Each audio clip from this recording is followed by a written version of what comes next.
sou a Célia Cruz, sou gerente aqui do Instituto Ávalo, e nós temos o prazer enorme de ter aqui a doutora Sônia conosco, aqui apresentando esse trabalho maravilhoso que a Eline, a professora Eline, nos trouxe. Ela trabalha aqui conosco, estuda aqui conosco, e nos trouxe a oportunidade de conhecer esse trabalho, que é o trabalho da doutora Sônia, e vai, uma coisa importante, como eu falei, eu sou terapeuta há 23 anos que a gente está aqui no Instituto, e falando, não tome o leite não é bom, e as pessoas precisam saber o porquê. Então a doutora vai dar para vocês os argumentos, e aí aproveitem para explorar, tirar as dúvidas, né, doutora? E aí eu agradeço mais uma vez ela ter aceito o convite. Ela, no final, vocês preencheram um cadastro? Todo mundo preencheu um cadastro aqui? Tá, então o cadastro nós vamos sortear um livro, e os demais, quem não ganhar, vai estar aqui à disposição à venda, e ela vai estar autografando no final da palestra. Tá bom? Tudo bem? Então eu vou deixar vocês agora com a doutora Sônia. Eu queria também fazer um convite, aproveitando que está no comecinho da palestra. Em setembro, dia 28 de setembro, nós vamos ter um evento que é a Semana do Bar, vai ter um dia inteiro de palestras gratuitas e a semana toda com palestras gratuitas. Vocês receberam o folhetim que está na cadeira de vocês, vocês levem, tem todas as informações aí, e aí fica o convite para vocês também participarem. E por favor, não pode. Outro detalhe, norma do Instituto, não pode fotografar e nem gravar. Nós estamos gravando, o Instituto está gravando, nós vamos editar e colocar depois na internet. Então nós pedimos por gentileza que não filme, não fotografe, mas vai estar disponibilizado daqui a um mês mais ou menos, a gente vai editar e vai colocar para vocês acessarem pelo nosso blog ou pelo site. Tá ótimo? Tá bom? Qualquer dúvida depois estarei aí no final da palestra também. Muito obrigada mais uma vez e boa palestra para vocês. Obrigada. Acho que ligou, né? Então é minha vez de dizer bom dia a todos. Agradecer a presença nesse domingo, né? Uma manhã bastante fria, começou com bastante frio, e todos estão aqui corajosamente enfrentando o frio. Eu também quero agradecer especialmente a Célia e ao Instituto Avalon a oportunidade de apresentação e debate desse trabalho, e muito especialmente a professora Eline Garcia, que intermediou e tornou possível essa palestra de hoje aqui nessa manhã. O livro trata de diferentes aspectos da questão da extração do leite e do consumo do leite, não apenas no Brasil, mas ao redor do mundo. Como os assuntos e os dados e informações são bastante vastos, e é preciso fazer um recorte para a apresentação nesses 60 minutos, que já serão bastante longos para vocês terem que ficar ouvindo. Então me ative em função da especificidade do trabalho do Instituto Avalon, que é a saúde humana. Eu me ativo então ao recorte hoje da questão dos malefícios do leite para a saúde humana e as razões pelas quais esse alimento deveria já ter sido abolido de qualquer manual de nutrição e nutrologia humana. Não foi ainda. Então não se espantem também se aqui, um pouquinho alto, né? Acho que vou botar um pouquinho menos. Se ouvirem informações ou dados que nunca pensaram ser possível ouvir sobre os malefícios do leite. Esse é super novo no Brasil, ninguém discute isso publicamente ainda, alguns médicos já sabem disso e já falam nos consultórios para os pacientes, mas a maioria da comunidade médica não faz menção aos malefícios do leite bovino para a saúde humana. Então nós vamos centrar nosso trabalho na primeira parte, que é da minha apresentação, nessa questão dos malefícios para a saúde humana. Depois nós teremos 1 hora livre para o debate. Então eu vou pedir a todos que tenham interesse em alguma outra questão relacionada ao leite, por exemplo, a questão da ética animal, do sofrimento das vacas e vitelos, e também a questão da devastação de alimentos e de água ao redor do mundo para a extração do leite, que são então as questões ambientais de fundo nesse hábito humano que faz parte da dieta humana, que é a de consumir o leite extraído das vacas. Eu desejo a todos uma boa sessão. Então, algum esclarecimento. Para evitar ter que repetir sempre o leite da vaca, o leite da vaca, o leite da vaca, quando eu falar leite, vou estar sempre me referindo ao da vaca. Quando não for o da vaca, vocês vão ver o leite da mulher, o leite da cabra, né? Então, vai vir o adjetivado quando não for. Mas, se não, cada vez que eu usar o termo leite, é sempre referindo aqui ao leite da vaca, que eu prefiro dizer da vaca do que dizer o leite bovino, porque bois não dão leite, assim como homens não dão leite. Então, como mulher, eu acho um desrespeito masculinizar esse leite. Ele não é dos bois e, no caso humano, também não é dos homens, né? É um privilégio das mulheres poderem fornecer esse alimento aos recém-nascidos. E é um privilégio também das vacas poderem oferecer esse alimento aos seus bebês. E esse privilégio que faz parte da etologia ou da natureza desses animais é tirado delas assim que o bebê nasce, né? O bebê é retirado delas em menos de 20 horas após o parto. Mas essa é uma questão que podemos ver então depois no debate. Porque vou falar também aqui de leite da vaca e não de outros leites. Ao redor do mundo se tira leite de camelas, de cabras, de ovelhas, de búfalas e de vacas para consumo humano. Mas essas outras fêmeas, delas são extraídos apenas 17% do total de leite extraído ao redor do mundo. Então, 83% do leite extraído de animais, de fêmeas de outras espécies para consumo humano é realmente o da vaca.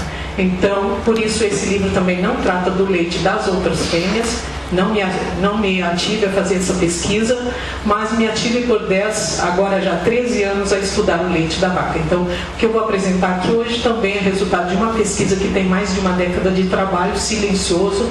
Eu fiz apenas uma conferência em Brasília, uns 5 anos atrás, quando eu prometi, então, que escreveria um livro sobre o leite, né? A ideia, na época, era escrever um livro sobre o leite por causa do sofrimento das vacas.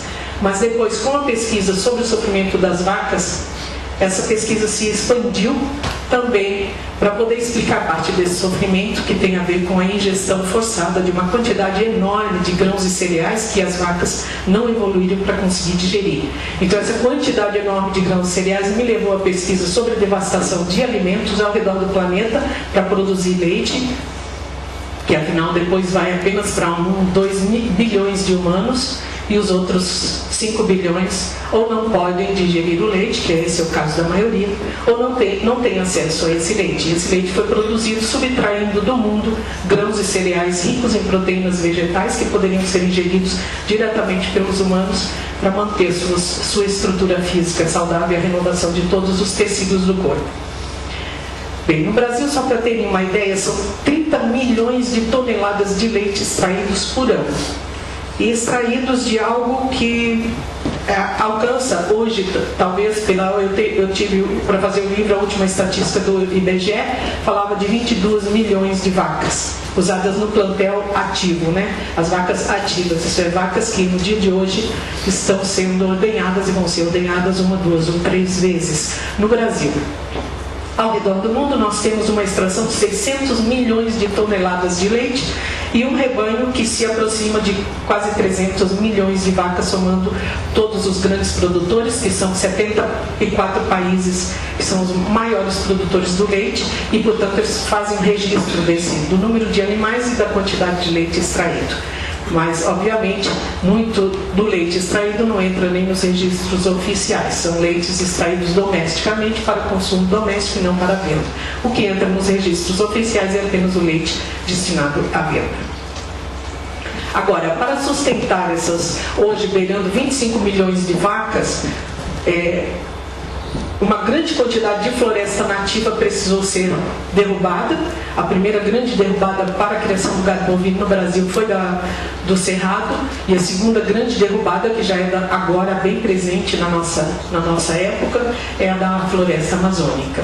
Então, e as florestas são derrubadas para que se possa ou transformá-las em pasto, para a criação dos animais que vivem soltos, ou para a plantação de grãos e cereais e forragens, que é dado então em grande quantidade, uma quantidade imensa a essas vacas das quais se extrai o leite. Então, não existe um leite que não represente hoje, na sua configuração material, ele representa a devastação das florestas. Mas também ele representa não apenas a devastação das florestas, para poder fazer o cultivo de comida para as vacas, ele representa também uma grande devastação da água potável.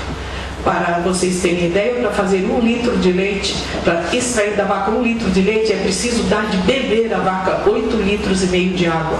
E dependendo da estação do ano, se é verão e se o clima está muito seco, essa quantidade pode triplicar ou quintuplicar. Então, a quantidade de água destinada à vaca, e consideramos que a água no planeta é hoje uma das grandes causas que atemorizam, né, os políticos internacionalmente e dá bastante alegria aos grandes empresários que se tornam donos das águas, né, e as vendem para nós depois de terem retiradas do lençol freático nosso, né, como é o caso das indústrias todas que engarrafam as águas aqui no Brasil.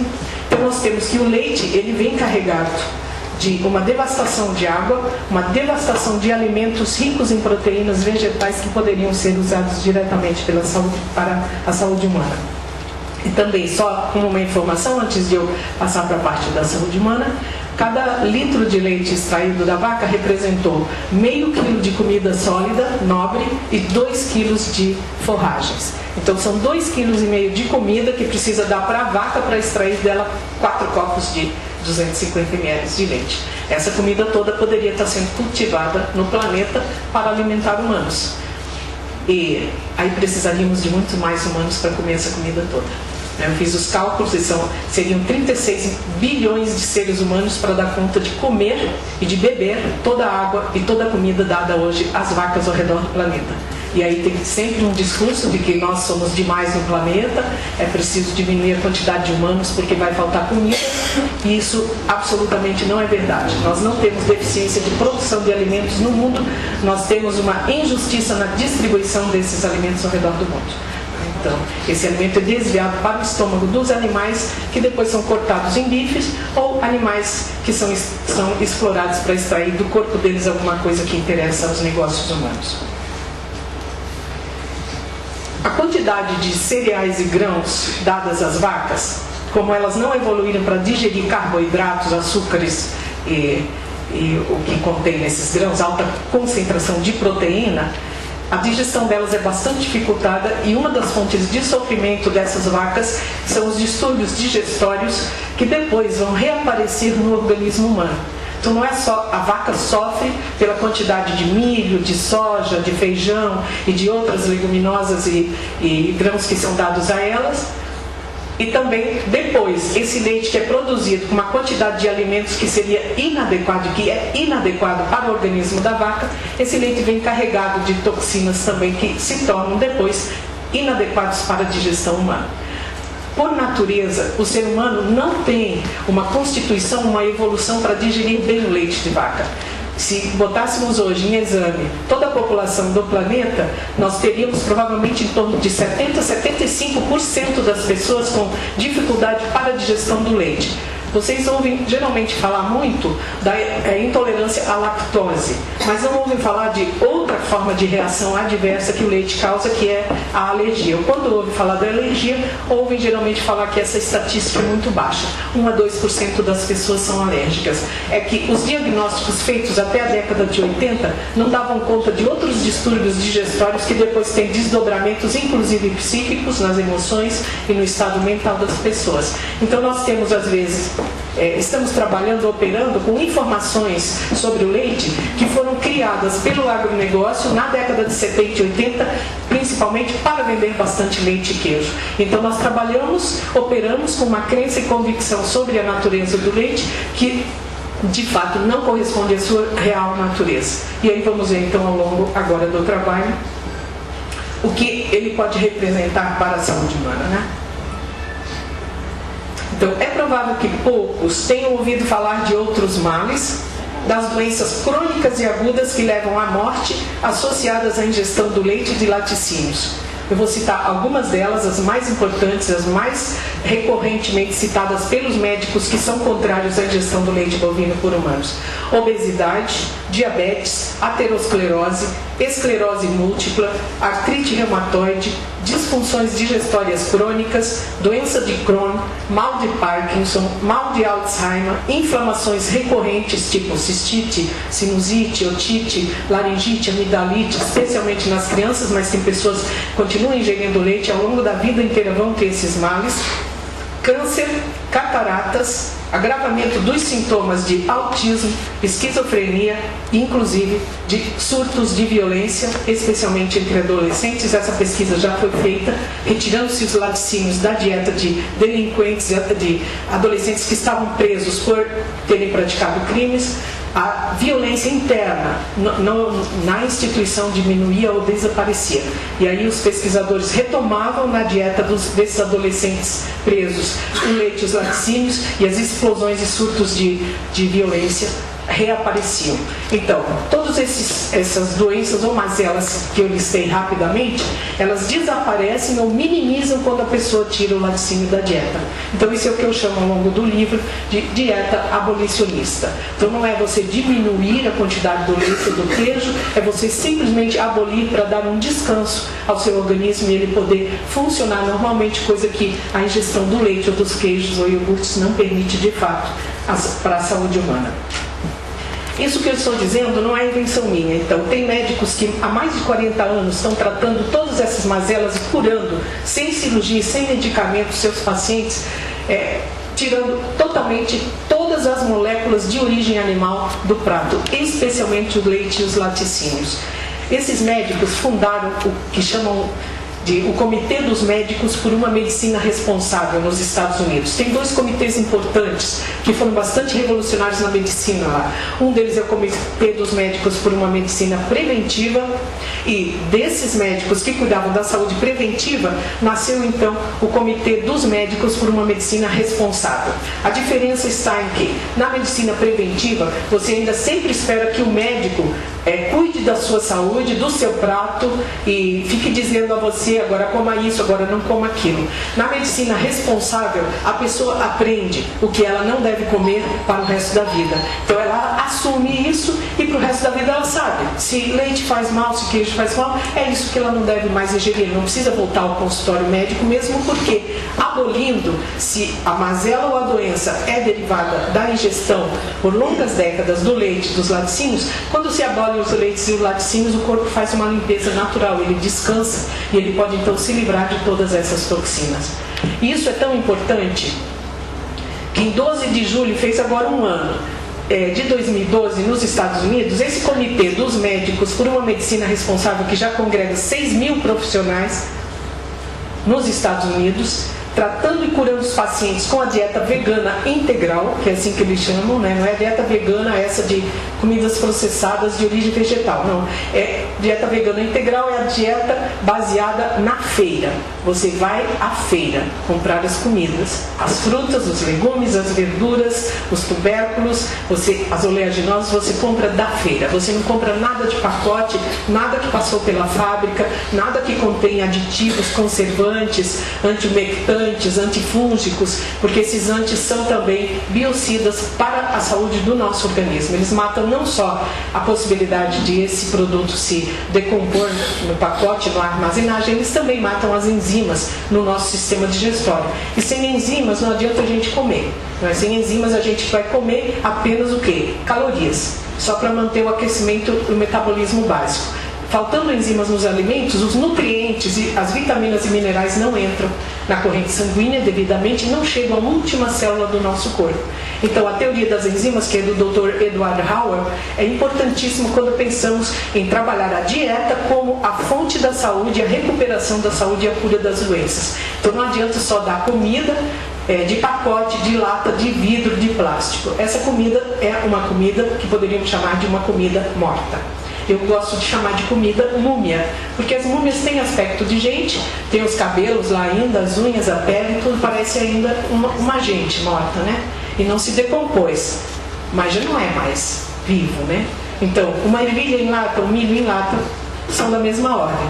Tem o aspecto de milho, tem o aspecto de ervilha, tem a cor, mas já não tem mais nenhuma enzima. Todo o processamento para isso não apodrecer dentro da lata matou todo o trabalho biológico desse alimento e, portanto, quando nós digerimos esse alimento, nós estamos digerindo cadáveres vegetais, ainda que seja milho ou ervilha, poderíamos chamar de coisas mortas.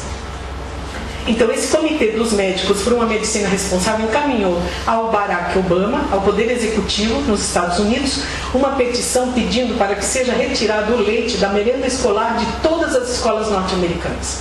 Então, vem aí uma nova geração, possivelmente que terá bastante mais saúde, não será tão obesa, não é? Porque dessa dieta escolar o pedido dos médicos, a requisição é que o leite seja retirado. Eles também encaminharam ao parlamento norte-americano, aos deputados e senadores, um pedido para que entrem com um projeto de lei para retirar da Constituição norte-americana, da emenda que rege a merenda escolar, uma frase que o Brasil copiou, que é: o leite é um alimento indispensável para a saúde das crianças. Então eles pedem que tire o leite da merenda, apague essa frase da Constituição norte-americana, porque o leite não é nada saudável, não é necessário para a saúde das crianças e muito menos dos adultos, porque ainda seria das crianças por não poderem obter todos os nutrientes dos alimentos sólidos. Mas para os adultos isso é absolutamente desnecessário e nocivo, porque a gente já tendo dentes, isso é uma indicação em todos os mamíferos de que está na hora de mastigar os alimentos para obter os nutrientes e não de recebê-lo na forma líquida, que não exige mastigação e vai direto para o estômago. Também no ano de 2012, os médicos da Faculdade de Medicina de Harvard refizeram a pirâmide alimentar, que eles fazem desde a época da década de 80, a serviço do agronegócio, para implementar a venda e o consumo daquilo que o agronegócio norte-americano mais está produzindo e mais dá lucro vender. Então, a cada 5 anos, eles refazem essa pirâmide alimentar. Desde 80 até agora, e praticamente todo mundo que se formou em nutrição e nutrologia estudou as bases da saúde alimentar a partir da pirâmide alimentar de Harvard. Sem saber, porque isso não é revelado, nem sempre é revelado. No ano passado, esses médicos de Harvard se reuniram e decidiram que a nova pirâmide alimentar não consta nada, é 0% de espaço na pirâmide alimentar para as carnes e os laticínios.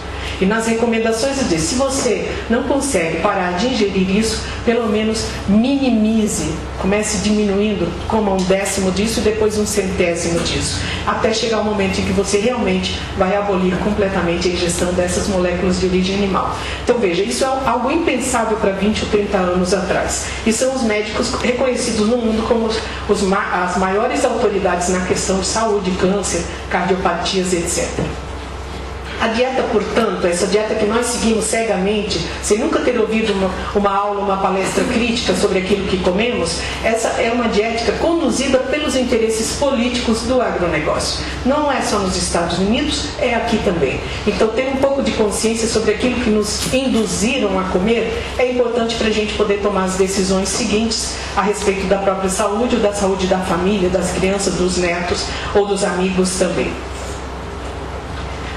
Desde a década de 70, os médicos pediatras alertavam as mães norte-americanas para que não dessem leite bovino algum, em nenhum momento, aos seus bebês, nem os derivados do leite.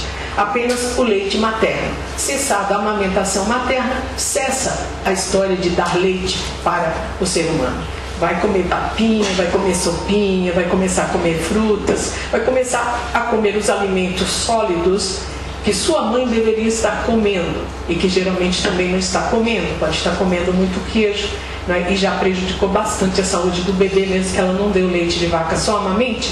As proteínas não digeridas do leite da vaca passarão para o organismo do bebê, o que faz com que eles tenham aquelas cólicas bem conhecidas, né? E a mãe fala: mas eu estou amamentando, não estou dando leite de vaca, e acha que o leite de vaca mal digerido pelo organismo dela não entrou com todas as suas toxinas no leite dela e passou para o bebê. E isso ocorre. Na ordem mamífera, então todos os mamíferos, isso não tem exceção, e nós somos animais mamíferos, cessada a amamentação, o bebê deve ser introduzido na dieta sólida integral dos adultos de sua espécie, pois os nutrientes obtidos da mãe são agregados no leite pela ingestão de alimentos variados disponíveis no ambiente no qual mãe e filhos devem viver. O médico pediatra Dr. Oski, que foi o primeiro que em 1976 denunciou os malefícios do leite bovino para a saúde dos bebês, ele escreve: o corpo humano para gradualmente de produzir a lactase por volta dos 4 anos de idade, embora possa continuar essa produção, em alguns casos, em pequena quantidade, em algumas pessoas. As pessoas capazes de digerir a lactose são conhecidas como persistentes na lactase. E daquelas que não são mais capazes de digerir o açúcar do leite, que é a lactose, né, se diz que são adultos hipolactásicos, são aqueles que não produzem mais a enzima lactase. Então são duas palavrinhas que é fácil confundir, né? Lactose é o açúcar natural do leite e a lactase é a enzima que deveríamos ter no nosso organismo e só tem nos mamíferos durante o período de amamentação materna. Cessado o período de amamentação materna, essa lactase ou para completamente de ser produzida até os 6, 7 anos de idade, ou ela continua a ser produzida em pequeníssima quantidade, o que leva as pessoas a se iludirem de que elas digerem bem o leite, porque mal ou bem a coisa passa, vai adiante, né? Só que os órgãos vão sendo todos lesados ao longo de 20 ou 30 anos e depois aparecem os cânceres, aparecem as placas ateroscleróticas nas vias circulatórias e obesidade, diabetes, e a pessoa nunca vai atribuir isso ao fato de ter forçado o corpo à ingestão e devido à impossibilidade dele digerir esse alimento que é o leite bovino. Seguindo o ethos, isso é aquele que é natural mesmo da espécie humana, nós não evoluímos para ganhar uma enorme massa corporal como a das espécies herbívoras, né? Bovina, elefantídea, girafídea e rinocerotídea. Veja, eu trago aqui o exemplo dos maiores mamíferos, aqueles que têm um corpãozinho de toneladas. Então veja, para sustentar esse corpãozinho e movê-lo no mundo, é preciso uma estrutura óssea muito bem construída. Nenhum desses herbívoros gigantes bebe leite, a não ser o da mãe. Cessado o leite da mãe, eles constroem sua massa óssea inteiramente a partir das fontes vegetais. Tá? E vamos trabalhar bastante isso, então, a questão da osteoporose e esse mito de que nós precisamos de imensas quantidades do leite bovino para ter uma massa óssea saudável. O ser humano não nasceu com um defeito, uma anomalia, uma atrofia metabólica a ponto de ser a única espécie mamífera que, quando cessa o leite da mãe, vai precisar de leite de fêmea de uma espécie diferente. Isso seria dizer que o nosso corpo não evoluiu para ser autônomo, autossuficiente dentro dos limites e do padrão digestório da nossa espécie. Então nós quase que estamos ofendendo a espécie humana quando a julgamos atrofiada, a ponto de precisar de leite de outras fêmeas para poder formar bem a sua massa óssea. Isso não é verdade. Isso foi escondido de nós. Como é que nós podemos formar bem a nossa massa óssea? E vou passar um pouquinho sobre isso, né? O que tipifica o organismo humano, segundo o cirurgião de mamas Cradian, é um desenvolvimento neurológico avançado e um controle motor refinado.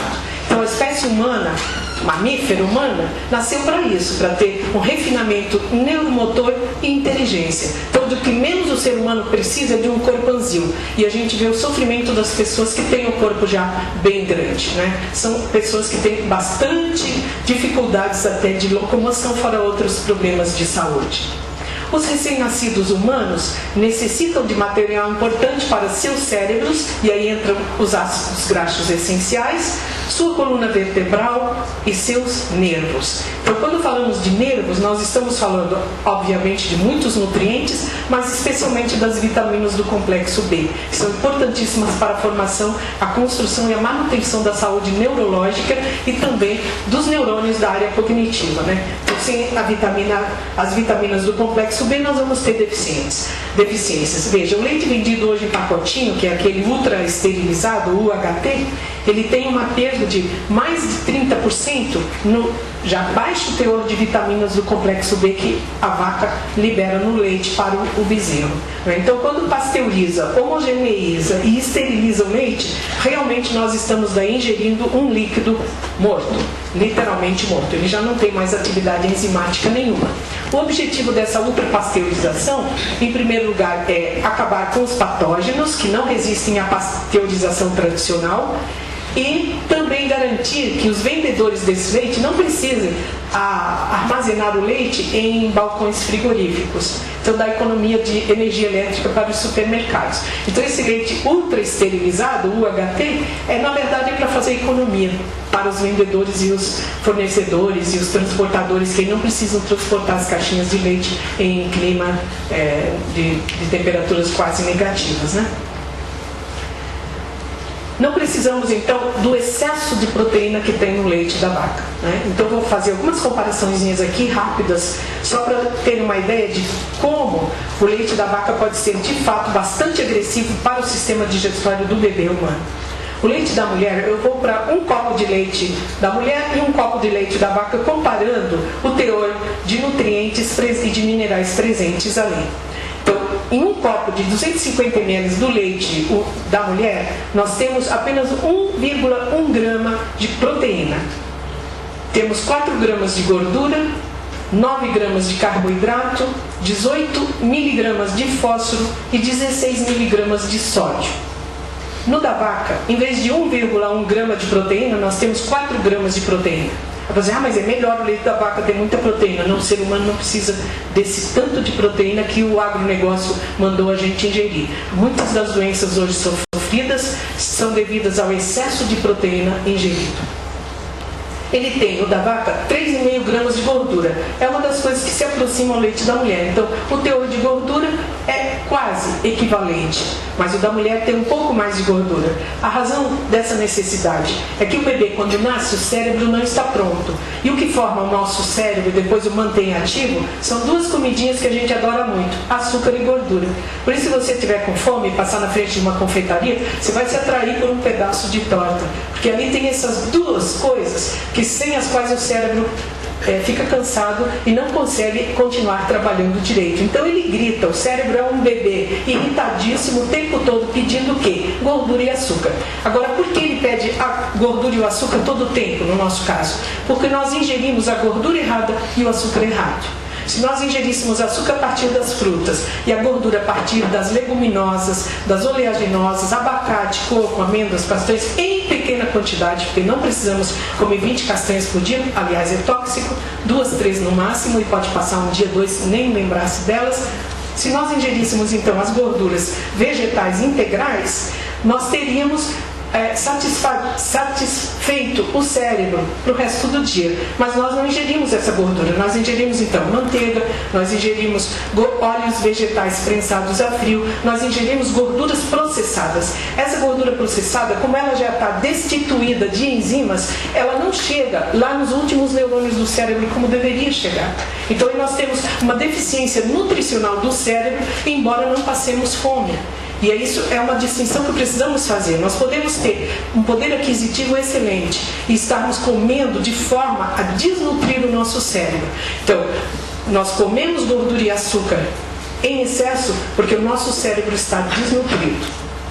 Carboidratos, voltando ali, o leite de mulher, ele contém 9 gramas de carboidrato por copo de 250 ml.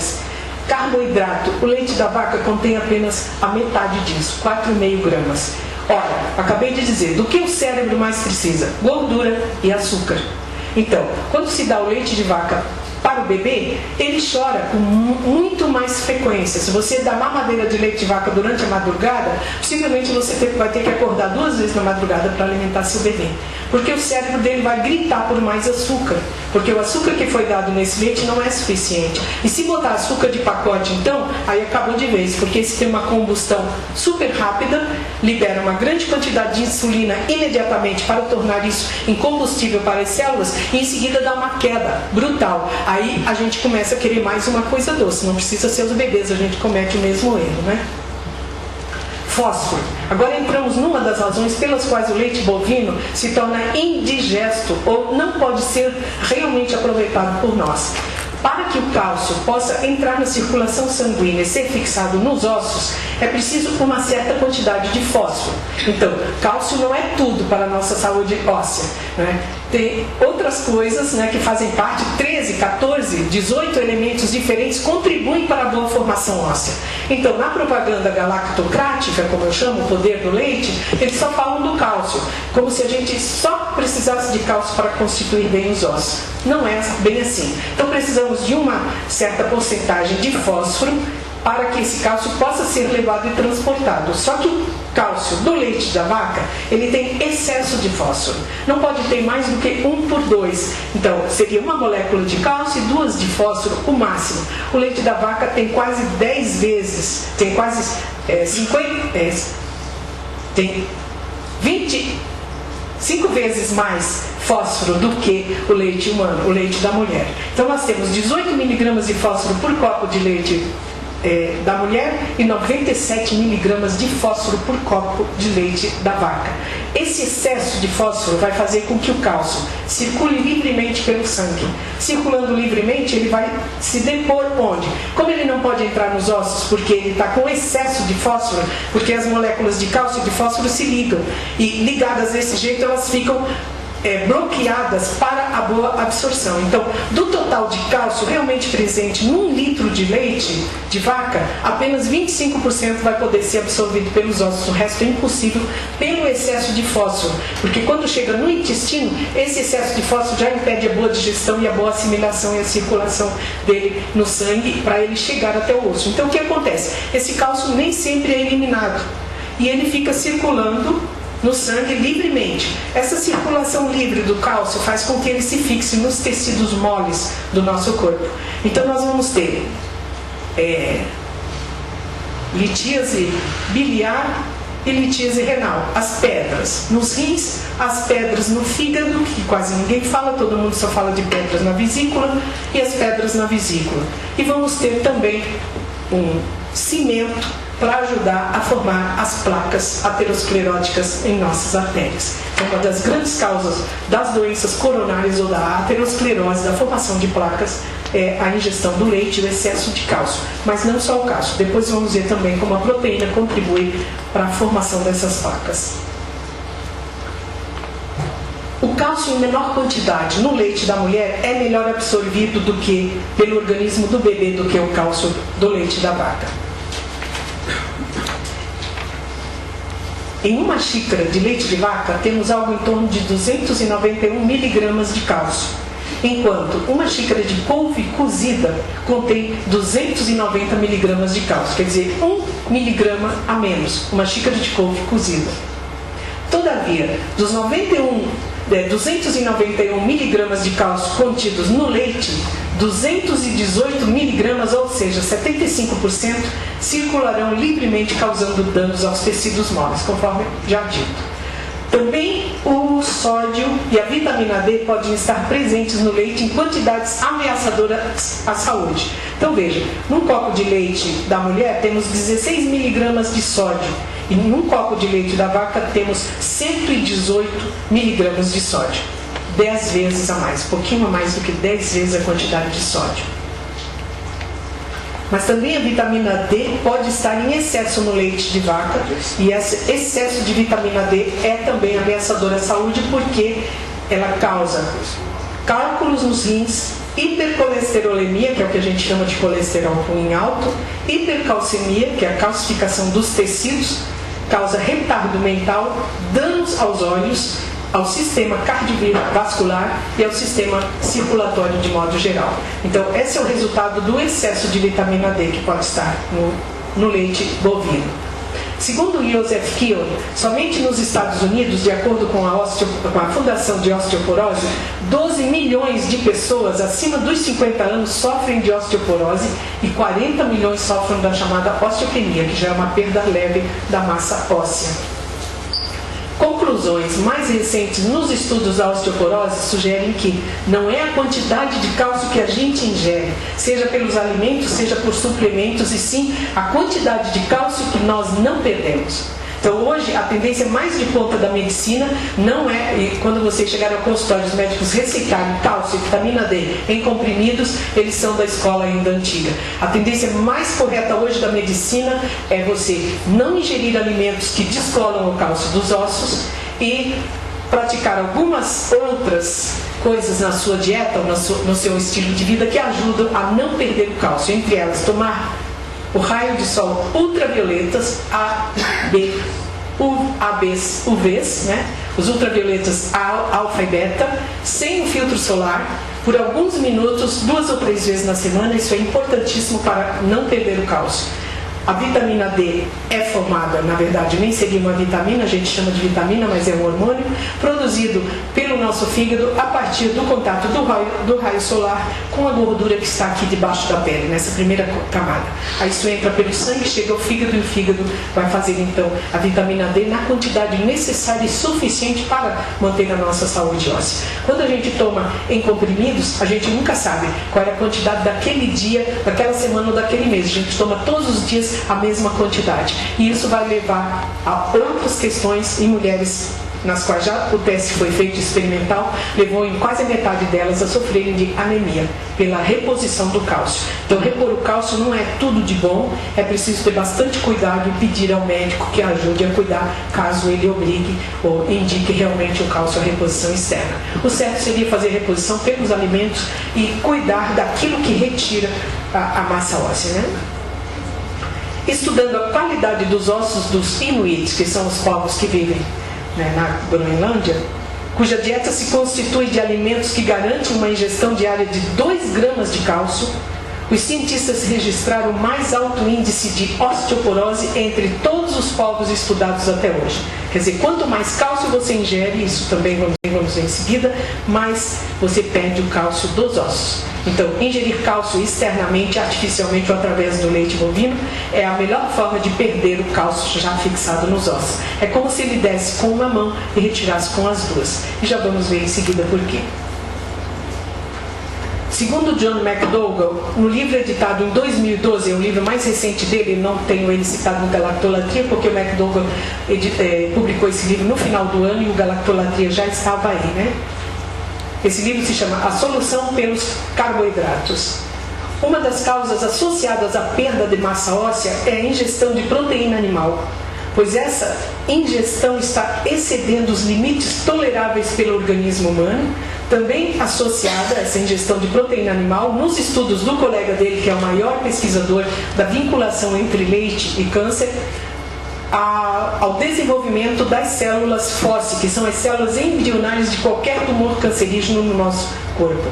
Então, a ingestão de proteína, especialmente da caseína, que é a proteína do leite, uma das proteínas do leite, 83% das proteínas do leite se chama caseína, pois tem outros nomes para o resto dos 17% das proteínas do leite. Então, essas proteínas do leite dos laticínios são responsáveis pelo desenvolvimento dos tumores. E o Colin Campbell fez experimentos em laboratório, fornecendo a caseína, que é a proteína do leite, aos animais que ele estava usando como experimentais e fornecendo alimentos com agrotóxico para esses animais. E depois ele fez um teste fornecendo alimentos com agrotóxico para outro grupo de animais e não fornecendo a caseína para esses animais. O que aconteceu foi que os animais que receberam verduras e comidas com agrotóxico e o leite e a caseína, todos desenvolveram câncer, sem exceção. E nenhum animal que recebeu os alimentos com agrotóxico, mas não recebeu a caseína, desenvolveu câncer. Isso é um dado importantíssimo. Então, embora talvez não seja a caseína que produza o câncer, mas ela é quem alimenta as células embrionárias. Sem assustar ninguém aqui, a intenção não é assustar, mas todos nós temos células cancerígenas em nosso corpo, talvez desde o nascimento. Basta uma célula estar se desenvolvendo não tão bem, atrofiando e se reproduzindo, e ela já pode representar uma reprodução atrofiada das novas células. Então todos nós estamos propensos a ter o câncer. Como é que nós chegamos a formar o câncer? Através da dieta. Então a caseína é um dos grandes responsáveis pelo desenvolvimento dos tumores cancerígenos. É um alimento, é como se fosse a grande energia. E é da proteína? É a proteína do leite, a mais concentrada proteína do leite, que está concentradíssima nos queijos. É a caseína.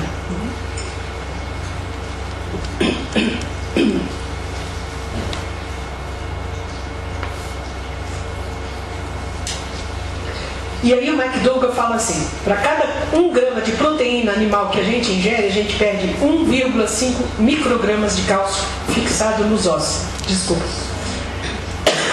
Tem alguma coisa que eu estou respirando? Vou ficar seca, eu vou mudar para cá. Pode ser flor, não sei. Então nós perdemos. Quanto mais proteína nós ingerimos, mais nós vamos perder o cálcio já fixado nos ossos. E a proporção é essa, 1 grama de proteína animal e 1,5 micrograma de cálcio fixado vai ser perdido. Independentemente de quanto cálcio adicionemos pela dieta ou suplementação, continuaremos a perder cálcio, a menos que reduzamos suficientemente o consumo de proteínas. Se dobrarmos o consumo de proteínas, aumentaremos em 50% a perda do cálcio já fixado nos ossos. Então, aqui já está dentro daquela linha mais atual hoje da medicina, que não é repor cálcio em quantidades imensas para garantir não ter osteoporose, não garante coisa alguma, vai ter fraturas, e sim cuidar para não perder. E o grande cuidado é eliminar a proteína de origem animal. Esse é o grande aliado da saúde óssea. A razão. É difícil. A razão pela qual perdemos é que quando o nosso organismo está muito acidificado, vai acontecer um processo de desmonte dos ossos.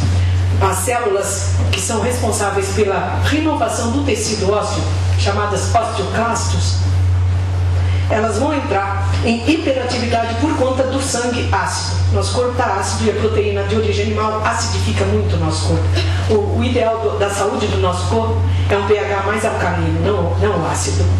Então, com essa hiperacidez, os osteoclastos são hiperestimulados. Eles são responsáveis pelo desmonte do osso velho, o osso usado, para que o espaço possa ser aberto e os osteoblastos, que são as células de reconstituição dos ossos, possam fazer a sua função. Mas quanto mais proteínas nós ingerimos, a acidificação é tão intensa que os osteoblastos não dão conta de fazer o ossinho novinho, cada célulazinha renovar. Como a gente leva até 10 anos para fazer uma renovação total das células de todos os ossos no nosso corpo, quem está com 60 anos já renovou 6 vezes essas células ósseas, então o trabalho dos osteoblastos é um trabalho contínuo e um trabalho demorado. Ele não é tão rápido na constituição do novo osso quanto é rápido o que desmonta o osso velho. E é isso então que acontece que leva à osteoporose. Então, quanto mais comida acidificante nós ingerimos, mais nós estimulamos o trabalho dos osteoclastos, que são de desmontar o osso. Por quê?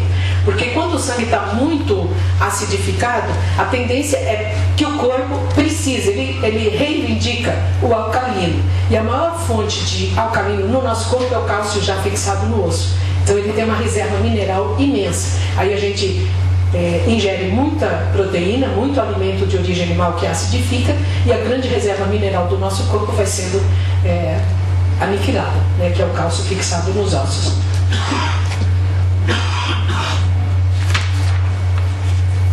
Agora um pouquinho das coisas positivas que ajudam a fixar o cálcio nos ossos para a gente tomar cuidado com a alimentação. Segundo que até bem pouco tempo, pouco se sabia da vitamina K, a não ser que ela ajudava na coagulação sanguínea. Então a grande função da vitamina K era associada à coagulação sanguínea. No entanto, ela é fundamental para a formação de uma substância não colágena, a osteocalcina, encontrada na matriz óssea, cuja função é regularizar a mineralização do osso. Alguns estudos mostram um número maior de fraturas ósseas em mulheres com baixos níveis de vitamina K. Então não é só a deficiência do cálcio. E sim, não adianta ter um monte de cálcio e não ter vitamina K, porque esse cálcio não vai de novo poder ser fixado.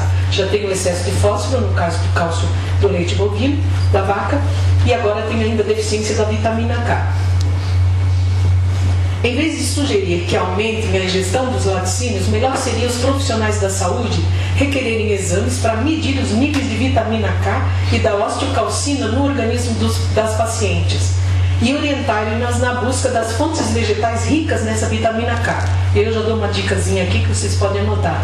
Repolho, 2/3 de uma xícara, folhas de nabo, 2 colheres de sopa cheias, brócolis, meia xícara, alface, 1/5 de pé de alface, espinafre, meia xícara e uma xícara de chá verde fornecem por dia a quantidade suficiente de vitamina K para boa saúde óssea. Então veja, tudo comidas bem fáceis de serem memorizadas, de serem preparadas. Segundo Colin Campbell, o cientista mais conhecido no mundo por pesquisar essa vinculação entre consumo de caseína e câncer, no seu livro The China Study, que chamou O Estudo da China, ele analisa a questão da ingestão de leite como forma de evitar a osteoporose. e ironiza, na verdade. Americanos consomem mais leite de vaca e laticínios per capita do que a maioria da população mundial. Logo, americanos deveriam ter ossos maravilhosos, não é mesmo? Infelizmente não. Um estudo recente mostrou que as mulheres americanas com 50 anos ou mais, que é justamente a geração alimentada pela propaganda do agronegócio, somos nós e a nossa geração, tem um dos índices mais altos de fratura da bacia do mundo. Então não deveria ter, porque ingeriram muito queijo, muito leite para não ter. O fundador do Comitê dos Médicos por uma Medicina Responsável, Dr. Neil Barnard, escreveu num dos boletins sobre a sensação ilusória de segurança formada nas consumidoras de leite com relação à manutenção da massa óssea na menopausa. E ele diz: a maioria dos estudos constatam um efeito pequeno da ingestão do cálcio sobre a densidade dos ossos e da coluna.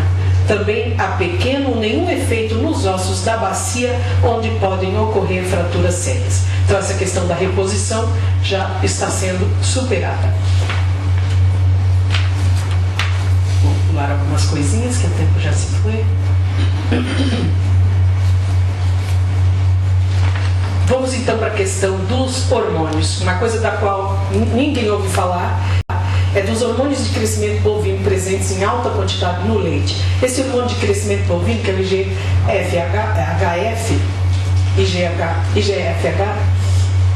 IGF-1, ok, é insulínico, é o fator de crescimento insulínico.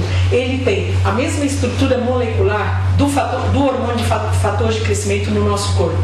Então, é um dos únicos hormônios que tem exatamente a mesma cadeia molecular. Isso significa que quando a gente ingere um alimento que contém esse hormônio de crescimento bovino, que é o fator insulínico que leva ao crescimento, nós estamos quadruplicando a quantidade desse hormônio presente no nosso sangue.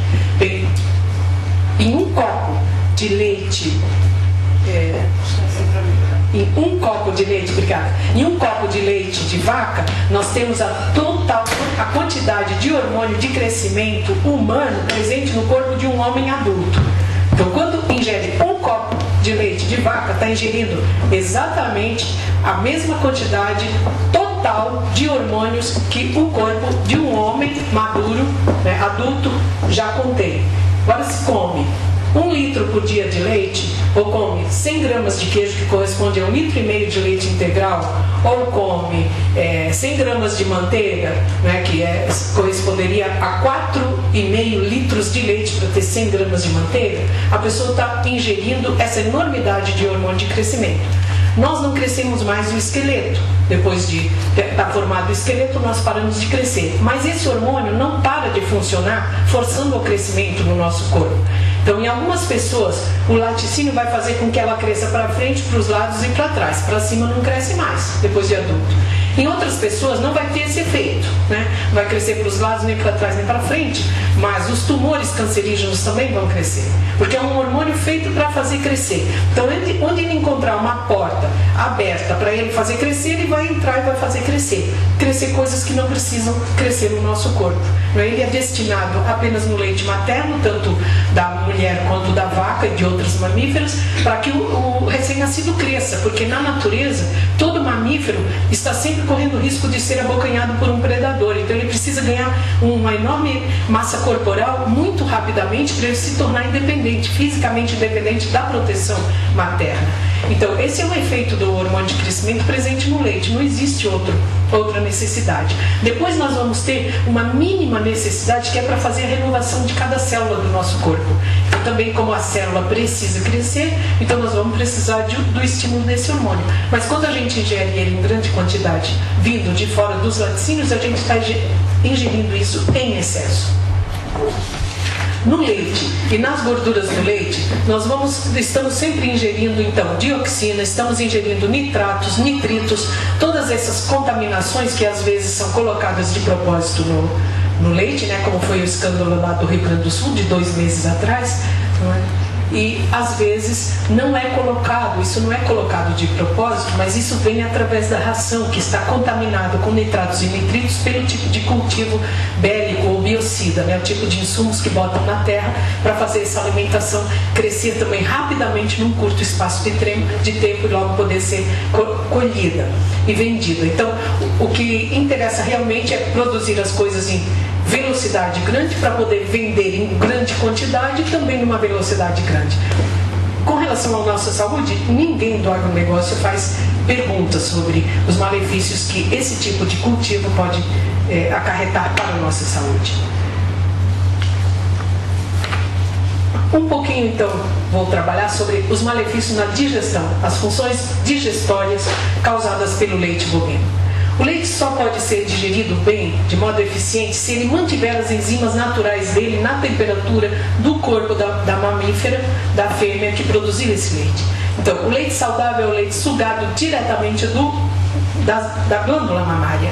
Não é o leite extraído da glândula, levado para a geladeira, levado para a panela, cozinhado, fervido, colocado na mamadeira e enfiado dentro do bebê, ou mesmo do nosso corpo. Esse leite já perdeu as enzimas, então já boa parte de sua capacidade digestória já se acabou, e aí o corpo vai ter que ceder as enzimas dele, dos órgãos digestórios, para que essa digestão minimamente. Agora, esse esforço que o corpo faz para digerir uma coisa estranha, um objeto estranho, esse esforço não vai passar, né? Nós vamos ter distúrbios gástricos, como formação de borbulhas, gases, já pode começar no estômago. A pessoa ingeriu alguma coisa de leite misturado no almoço, ou uma sobremesa que contém leite logo em seguida ao prato, e daí ela fica assim com aquela sensação de inchaço, né? Por umas 2, 3 horas, assim, ai, comi demais. Isso não é natural. Quando a gente come, mastigou bem, comeu uma comida boa, aí em seguida a gente esquece que comeu. Não significa que vai ter fome, mas a gente esquece que comeu. Se está com uma coisa encalhada no estômago, é porque não passou dali. Se não passou dali, é porque essa primeira função digestória está bloqueada. Ou o estômago está pedindo ajuda, né, ao cérebro, passar, tipo assim, passando o escaneiro, o que eu faço com isso, o que eu faço com isso, o que eu faço com isso. E o cérebro está lá escaneando aquele alimento e tentando mandar mensagens para o fígado, para a vesícula, para o baço, para todos os órgãos que contribuem na digestão, para ver se livra a pessoa daquele mal que está ali encalhado no estômago. O leite bovino da vaca, ele leva até 1 hora parado no estômago do bebê, não sai do lugar. É como se o cérebro do bebê ficasse lendo e falasse, não reconheço, corpo estranho, corpo estranho, corpo estranho. O leite da mãe sai do estômago e já está no intestino delgado em 15 minutos, o da mulher. Então veja a diferença do transtorno que o bebê sofre com aquela coisa encalhada no estômago dele por 1 hora, né? Aí o bebê fica sonolento, fica pesadão, né? E a gente acha, ai que bom, ele está satisfeito, ele já dormiu imediatamente. Não, ele está tão sonolento, a energia está sendo tão gasta para tentar digerir aquilo, que ele realmente vai cair num sono letárgico. Não só pela dificuldade de digestão, e sim porque o leite bovino contém uma grande quantidade de opioides, né? Então, nessa má digestão no estômago da caseína, que é uma das principais proteínas do leite, vão ser liberados segmentos dessa proteína. Então ela quebra com o processo pré-digestório, ou que deveria levar a digestão completa, não leva. Quebra em peptídeos. Então proteínas quebradas em fragmentos se chamam peptídeos. Esses peptídeos da caseína, que é a proteína do leite, eles circulam e chegam até o cérebro. Eles circulam levando consigo então uma característica muito peculiar. Eles são de natureza morfínica, da morfina mesmo, essa dada no hospital. Então, essa espécie de efeito letárgico que a pessoa tem quando ingere sorvete, chocolates, aí depois daquela, né, a pessoa fica bem devagar, né, sonolenta ou indisposta, até molenga, podem ser efeitos opiáceos do leite da vaca. E esses efeitos, eles têm, então já vou me adiantar um pouquinho, depois já vamos abrir para o debate, esses efeitos têm também consequências para a saúde neuromental.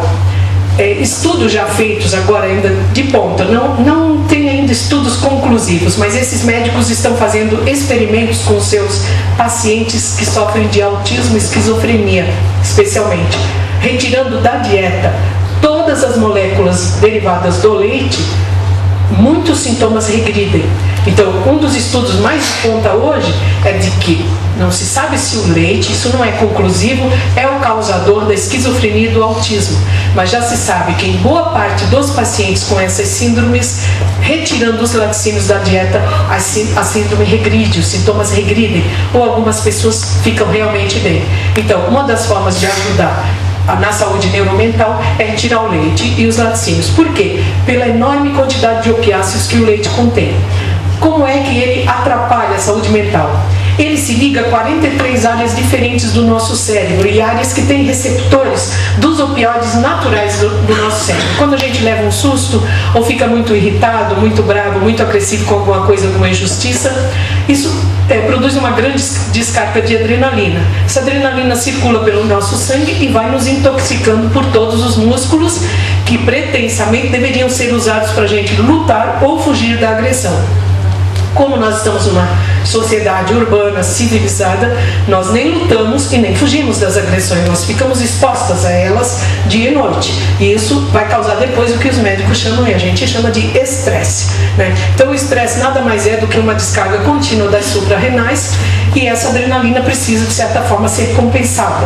Então nós temos produtores naturais de opiáceos no nosso cérebro. A gente descarrega adrenalina, fica irritado, mal-humorado, pavio curto, o cérebro já produz as endorfinas para a gente voltar ao normal, recuperar a calma, o bom humor, o alto astral e sair da depressão.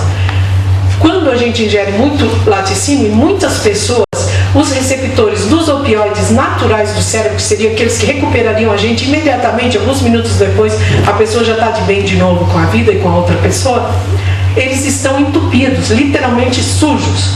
E quando os opioides naturais vêm para fazer esse serviço de limpeza da toxina, das suprarrenais, da descarga da suprarrenal, que é a adrenalina, ele não encontra as vias de acesso. Então o cérebro da pessoa sofre continuamente o excesso de toxina que a adrenalina representa e não recebe o hormônio contrário, que seria o de recuperação da saúde e a limpeza. Isso vai levando em algumas pessoas inclusive a depressão, e aí o tratamento, vocês conhecem, todos conhecemos, é tarja preta, né? Agora, retirar o leite e os laticínios da dieta da pessoa por meio ano, um ano, e ver se ela não fica de bem com a vida, isso aí os médicos, pouquíssimos médicos estão fazendo isso. E deveriam todos fazer isso, e a própria pessoa fazer isso. Não ficar esperando o médico. Seguir a orientação hoje do Comitê dos Médicos por uma Medicina Responsável, desconfiou que um alimento não é boa coisa, retira ele da dieta por conta. E observa as reações. Depois, pode buscar ajuda de uma nutricionista ou de um nutrólogo, os médicos que estudam nutrição, para saber, doutor, eu passo mal quando eu uso isso aqui, agora eu queria saber como eu posso repor isso com fontes que não sejam dessa natureza, né? Então aí entra a atividade dos profissionais que vão nos ajudar e já estão nos ajudando atualmente a saber como se alimentar corretamente. Então, essa impossibilidade de digestão do leite da vaca, ela é causada principalmente, na grande maioria, pela presença do açúcar. O açúcar não quebrado, não é? Quando não há lactase, o açúcar não é quebrado. Ele tem duas moléculas, a glicose e a galactose. A galactose mal digerida está hoje associada, inclusive, ao câncer de ovário e à impossibilidade de engravidar nas mulheres, pela formação de muco. Então essa proteína mal digerida, esse fragmento do açúcar mal digerido, que é a galactose, para ser digerida precisa de uma enzima que chama GALT. E quem não tem essa enzima, as pessoas deficientes nessa enzima não vão conseguir digerir a segunda molécula do açúcar do leite, que é a galactose. E aí isso circula também como toxina pelo corpo e vai causando seus estragos em muitas células. Alergia e intolerância ao leite. Então a gente ouve falar bastante da intolerância à lactose e ouve falar menos da alergia. A alergia vai causar distúrbios semelhantes em alguns aspectos aos distúrbios causados pela indigestão da lactose. Então gases, fermentação, inchaço, né? Algumas pessoas têm o abdômen bem inchado todo o tempo. Isso se deve a uma formação contínua de gases, porque quando passa pelo estômago, passa pelo intestino delgado e a proteína ou a gordura do leite não foram bem digeridas, elas chegam ao intestino grosso não digeridas. E o intestino grosso faz um último esforço para se livrar da coisa ruim. E ele faz isso liberando água. Ele é o grande reservatório de água do nosso corpo, por isso quando a gente tem diarreias frequentes, tem a desidratação, precisa repor água. Que é o grande poço né? A reserva de água do nosso corpo está no intestino grosso. Quando ele precisa tenta completar a digestão do leite, ele vai liberar muito dessa água. Imagina 6, 7 metros de intestino liberando água, né? E aí essa quantidade toda vai formar um grande volume na barriga. Cronicamente isso vai fazer uma distensão abdominal. Então aquela barriga inchada assim que não tem explicação. Não tem explicação, é um esforço contínuo do intestino grosso para se livrar da molécula da caseína, ou mesmo daquilo que não foi digerido, gordura, açúcar e proteína do leite. Então, retirando o leite, os laticínios da dieta, os depoimentos que eu tenho de muitas pessoas que fizeram isso até na brincadeira, porque eu os desafio a fazer, né? Eu falo, não acredita em nada do que eu disse, faz o teste, né? Não precisa acreditar em mim, faz o teste, tira por 10 dias, tira por 30 dias, tira por 3 meses, tudo que contiver molécula de leite, e anota num papel como você está hoje, e depois anota como você deixou de estar. Depois de 10 dias já os efeitos são assombrosos, ninguém acredita. E vamos então, finalmente, à questão do câncer, já falei, que é causado rapidamente, né? Que é causado pela proteína, é alimentado pela proteína. E temos a placa então de aterosclerose, que é outra das doenças mais terríveis e que estão afetando agora cada vez pessoas mais jovens, com 40 e poucos anos, 50 e poucos anos, com mortes realmente súbitas, sem qualquer chance de sofrer um tratamento cirúrgico para retirada das artérias entupidas, né, estenosadas. Isso é causado porque no processo de homogeneização do leite é liberada uma substância que é chamada xantina oxidase. Quando faz a homogeneização, o leite é colocado sob uma pressão em que ele tem que passar por 3 telas tão fininhas que quase não dá para ver a telinha olho nu. E ele passa sob uma pressão de 120 metros por segundo.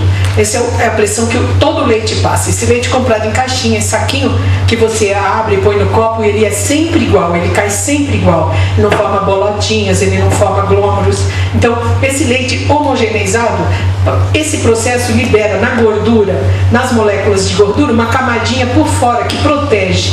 Essa camadinha, a xantina oxidase, ela vai e leva as moléculas, as micropartículas de gordura, não conseguem ser digeridas no nosso estômago. Os ácidos digestivos não alcançam essas partículas. Então entra na corrente sanguínea. E como ela leva a uma, como se diz no caso da gordura rançosa, né? Então ela faz com que a gordura, essas micropartículas, se tornem rançosas. E é assim que elas entram na corrente sanguínea.